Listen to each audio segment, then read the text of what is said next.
Et nous revenons avec l'actualité du Covid-19 et nous sommes avec le professeur Luc Montagnier. Bonjour. Bonjour. Et merci d'être avec nous.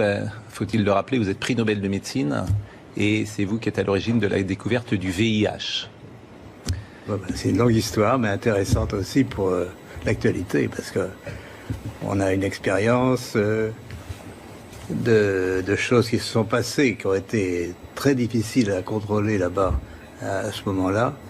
Et ce qui a permis de trouver la vérité, c'est comme aujourd'hui.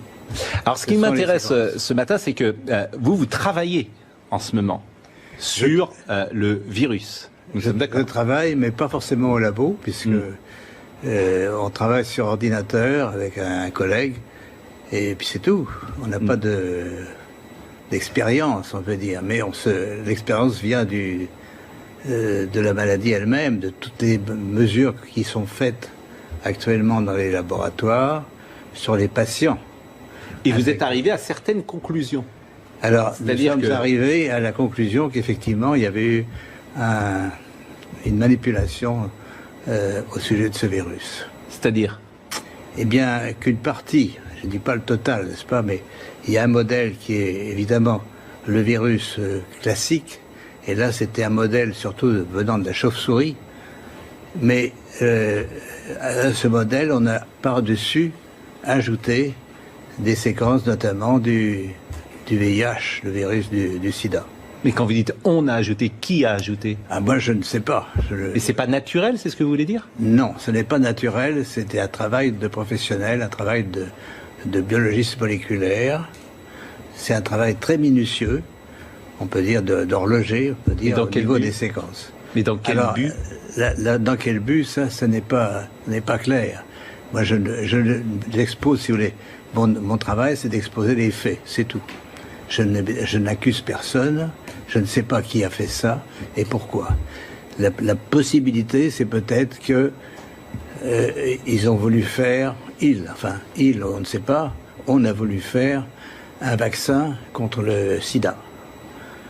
Donc on a pris des petites séquences du virus et on les a installées dans la séquence plus grande du coronavirus. Alors je suis pas sûr de comprendre tout ce que vous dites. C'est-à-dire que dans ce virus, il y a une part de VIH ? Voilà, c'est ça. Le matériel génétique du virus est un long ruban d'ARN, n'est-ce pas ? Comme de l'ADN, mais c'est de l'ARN. Et dans ce long ruban, à une certaine place, on a fixé des séquences petites de VIH. Et ces séquences petites ne sont pas petites pour ne rien vouloir dire. Elles ont la possibilité de modifier, par exemple, ce qu'on appelle des sites antigéniques. C'est-à-dire, si on veut faire un vaccin, on peut très bien modifier la protéine qui est exposée pour le vaccin par une petite séquence venant d'un autre virus. Si je dis, par exemple, pour que les choses soient claires, si je dis du VIH dans le Covid, est-ce que c'est exact ce que je dis là ? C'est exact, mais ça ne veut pas dire qu'il y a assez de VIH pour faire une grande protéine de VIH. Il y a assez de matériel pour modifier ce qu'on appelle un site antigénique, c'est-à-dire modifier un peu la protéine du coronavirus pour la faire reconnaître par le système immunitaire comme VIH. Mais les conséquences sur le VIH, qui est une maladie extrêmement grave et avec les conséquences que l'on sait, les conséquences pour ceux, et alors là moi je fais très attention forcément à ce que je dis, parce que je pense à ceux qui ont eu le Covid-19. Et vous pouvez évaluer aujourd'hui les conséquences. Il serait intéressant de regarder, de voir s'il y a des anticorps produits chez ces patients contre le VIH, contre une protéine du VIH. Ça serait intéressant à faire. Et est-ce que à votre connaissance... Mais pardonnez-moi, parce que je pose toujours des questions. On fabrique ça en laboratoire. On veut fabriquer un vaccin contre le VIH. Bon, comment après ce vaccin il sort ? Quoi, ce virus il sort ? Comment il sort du laboratoire ? Il est produit par le laboratoire. À ce moment-là, c'est ce qu'on appelle un recombinant. Ce virus est produit par le laboratoire chinois qui l'a trouvé, ou bien d'autres laboratoires. Oui, mais ils prennent des gens pour le tester. Comment il sort? Ben, bien sûr, alors si on parle là c'est un autre sujet, c'est un vaccin contre le coronavirus. Non mais je veux savoir comment il sort du laboratoire. Comment de la fabrication d'un vaccin contre le VIH, on arrive à une pandémie mondiale. C'est ce lien-là que je ne saisis pas. Parce qu'ils ont fait une construction donc qui est un virus corona, un ARN de virus corona, et dans une petite partie de ce ruban, vous avez les séquences VIH, de telle façon qu'elles soient exposées, bien sûr, au système immunitaire. Donc la prédiction, c'est qu'effectivement, il y a des anticorps contre le VIH chez des patients infectés par le coronavirus. Ceci, on ne peut pas le démontrer. Oui, mais vous ne me dites pas comment il sort. C'est parce qu'on prend des patients et on va tenter de tester ce vaccin qu'on est en train d'élaborer et qu'après, il se diffuse comme ça. C'est ça que je ne saisis pas. Là, ça va prendre beaucoup de... On parle d'un vaccin en général à partir d'un coronavirus. Ça va prendre beaucoup de temps, effectivement. Il faut montrer d'abord des expériences chez les animaux, chez les souris. Oui, mais j'ai l'impression que et ensuite, j'ai l'impression que je ne me fais pas le comprendre, en fait. Fabrication du vaccin dans le laboratoire. Fabrication. Nous sommes d'accord. Vous nous dites, effectivement, on cherche... le vaccin... vaccin contre le... Non, vaccin VIH, c'est comme ça. Le vaccin doit être atténué. C'est-à-dire, on peut soit traiter les mais j'entends bien, mais comment ça sort du laboratoire? Pourquoi les gens sont-ils infectés après? Parce qu'on le teste. Et je répète, enfin, c'est ce qui se dit un peu partout, c'est qu'il y a eu une fuite. La construction virale s'est échappée du laboratoire de Wuhan. Mais une fuite, ça veut dire quoi? Comment elle peut s'échapper? C'est ça, une fuite. C'est quoi une fuite? Elle peut s'échapper volontairement ou involontairement? Involontairement. Non, involontairement, mais comment? Ben, par quelqu'un qui a sans doute quelqu'un qui manipule ce virus sans prendre trop de précautions. Effectivement, ce qui est intéressant, si vous voulez, c'est que mon collègue mathématicien, Pérez, pense qu'il y a une sorte d'harmonisation des séquences de l'information génétique qui est portée aussi bien par nos propres chromosomes que par les virus. Donc, la nature n'accepte pas n'importe quoi. C'est-à-dire, on peut faire n'importe quoi à la nature, mais si vous faites une construction artificielle, elle a peu de chances de survivre. C'est-à-dire que la nature aime les choses harmonieuses, et ce qui n'est étranger, par exemple, un autre virus venant d'un autre virus, n'est pas bien toléré. Donc ce qui se passe au fur et à mesure qu'il y a l'épidémie qui se développe, notamment aux États-Unis, où c'est le plus grand nombre de cas, il y a une évolution par des mutations, n'est-ce pas?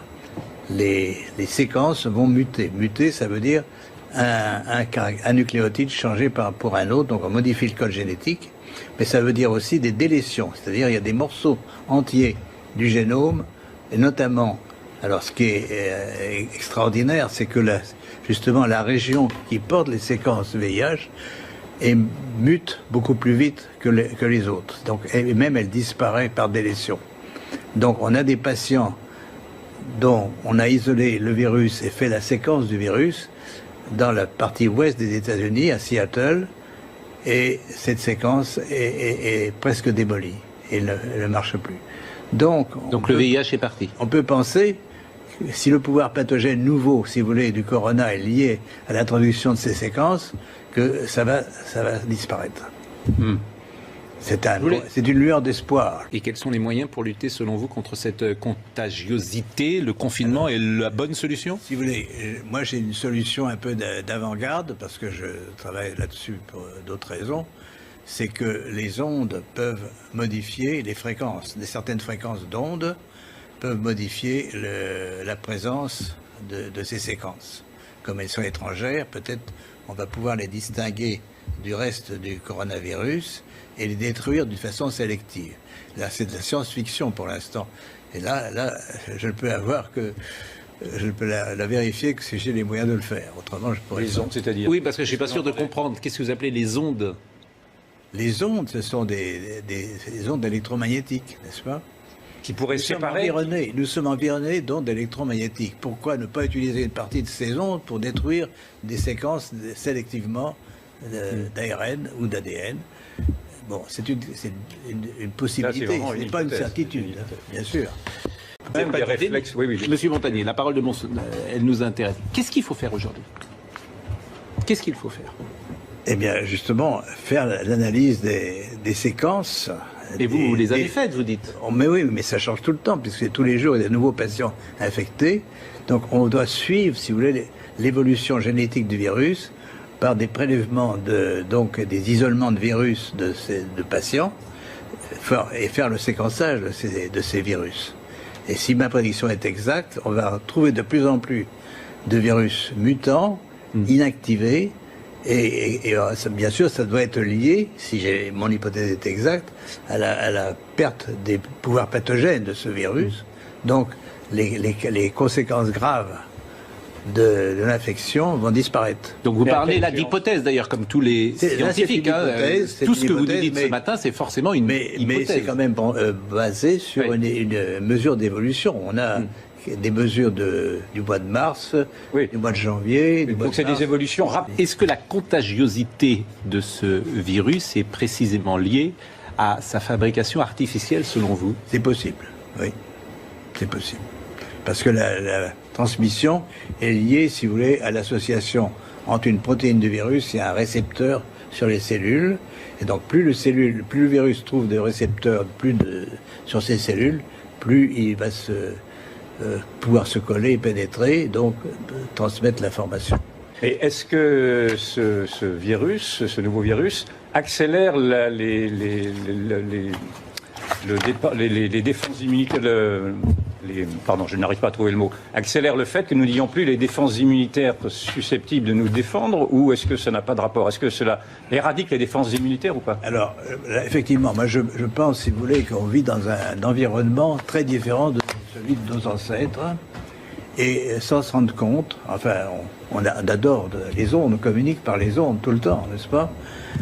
Mais il y a des projets encore de plus en plus importants pour que ces ondes soient encore plus autour de nous.